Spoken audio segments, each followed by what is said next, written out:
Une rencontre historique entre le président américain et nord-coréen Donald Trump et Kim Jong-un pour un sommet du côté de Singapour. Première question, Stéphane, on va s'intéresser en détail à ce sommet. Alors, en quoi est-ce que ça constitue un événement hors du commun? Et là, on parle de sa portée stratégique, pas diplomatique. C'est tout simplement, Jim, la rencontre entre le chef de la plus grande démocratie du monde avec celui de la plus grande tyrannie de la planète. On sait pas, on est surpris, c'est à l'époque des combats de Cassius Clay pour ceux qui l'ont vécu. On ne sait pas déjà comment ces deux hommes vont se serrer la main, se regarder dans les yeux. C'est vraiment une rencontre du troisième type, On se demande ce qui va se passer. Puis au niveau stratégique, ils se rencontrent pour rien de moins qu'essayer de régler un des 4 foyers de conflit les plus importants sur la planète, avec le problème iranien, l'islamisme et bien sûr le différend israélo-arabe. Ce qui est très différent avec la Corée du Nord, c'est que la Corée du Nord détient déjà l'arme atomique et qu'elle menace avec cette arme atomique ses voisins. Donc ce qui est en question, et c'est pour ça qu'on va illustrer la chose pour bien faire comprendre à nos auditeurs l'importance de cette rencontre.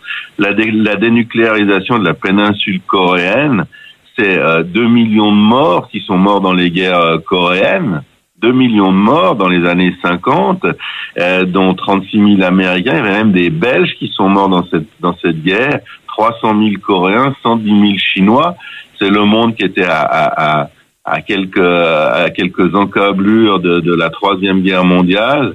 Et cette menace n'a pas disparu. Voilà, stratégiquement parlant, de quoi on va parler ce soir à Singapour et quels sont les enjeux. Ils sont énormes.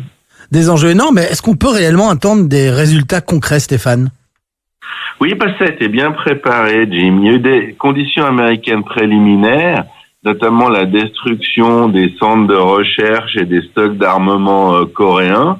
Même qu'à un moment donné, Kim a fait volte-face, et les Américains ont dit, si c'est comme ça, on annule la rencontre et puis on continue avec notre politique de pression.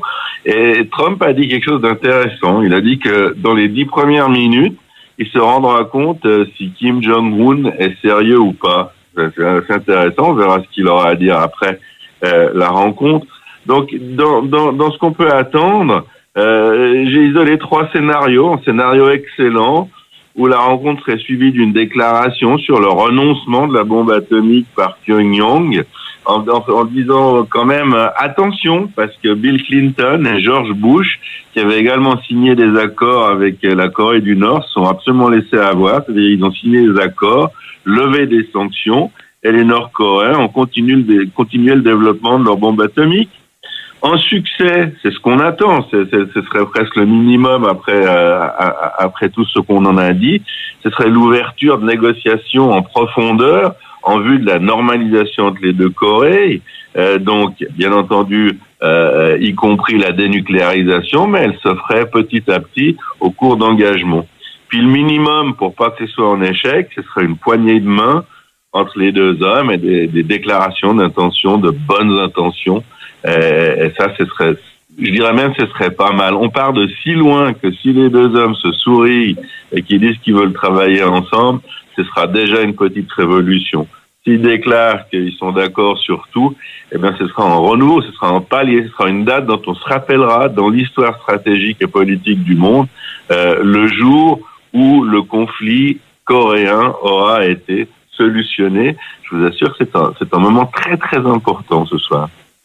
Stéphane, alors on comprend bien quels sont les enjeux et le risque que prend Donald Trump à voir si Kim Jong-un est réellement sérieux. Justement, en parlant du dirigeant nord-coréen, qu'est-ce que lui, il recherche en allant rencontrer le président américain? Sa survie, Jim, la survie de sa dynastie népotique.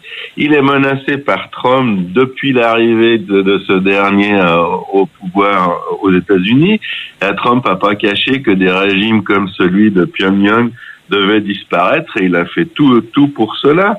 L'équation pour Kim Jong-un, elle était simple: renoncer au nucléaire ou voir son régime totalement disparaître. Et puis ce qu'on peut dire aussi, c'est souvent le cas dans ce genre de rencontres, quand la situation commence à bouger, à se mouvoir, bien les choses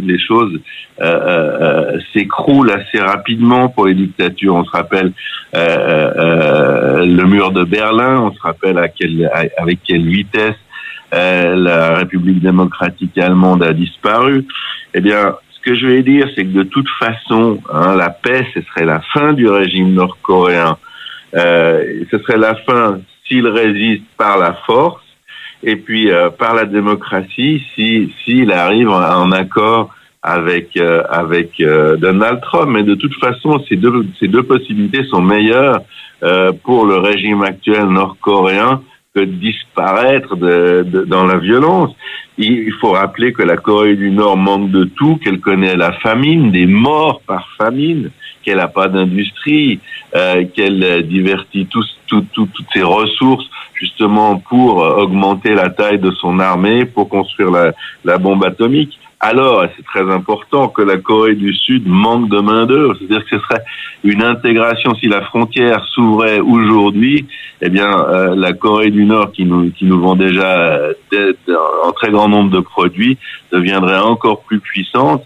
Et puis, les Coréens du Nord qui parlent la même langue et qui ont certainement les mêmes capacités de production et d'ingéniosité que leurs frères de Corée du Sud s'intégrerait. Ce serait probablement des peuples qui sortiraient le plus rapidement du Moyen-Âge et de la misère si la paix se fait. Stéphane, un sommet entre la Corée du Nord et les États-Unis, mais qui concerne également le monde entier. Est-ce que les Israéliens également, par exemple, sont concernés directement par cette rencontre ? Ouais, c'est clair. Il y a d'abord le Japon, l'Extrême-Orient, la Corée du Sud évidemment, mais pour nous, on se rappelle que le réacteur nucléaire qu'on a détruit en Syrie à côté de Deir ez-Zor, il a été fabriqué par Pyongyang. C'était des ouvriers, des ingénieurs nord-coréens qui l'avaient monté. Puis que le régime de Corée du Nord est le principal allié technologique de celui de Bachar al-Assad.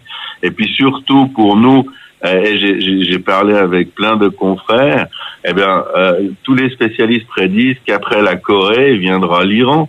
Et si Trump parvient à imposer la dénucléarisation de la Corée du Nord, il arrivera à renforcer face aux ayatollahs et aux Palestiniens. Ça deviendra monsieur l'inarrêtable.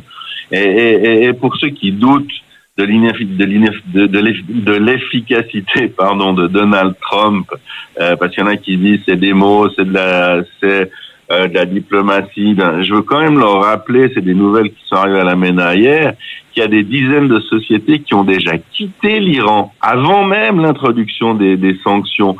On parle du pétrolier français Total, de Maersk, la société de transport maritime, premier transporteur de brut iranien, de Boeing, d'Airbus, de Peugeot. La liste est longue. Alors les Européens peuvent bien vociférer et disent qu'ils veulent maintenir l'accord actuel avec l'Iran tel qu'il est, mais personne n'y croit. Et les sociétés européennes sont en train de quitter l'Iran. Et la pression américaine, à notre sens, c'est pas seulement la personnalité, la politique de Donald Trump, la pression économique est énorme.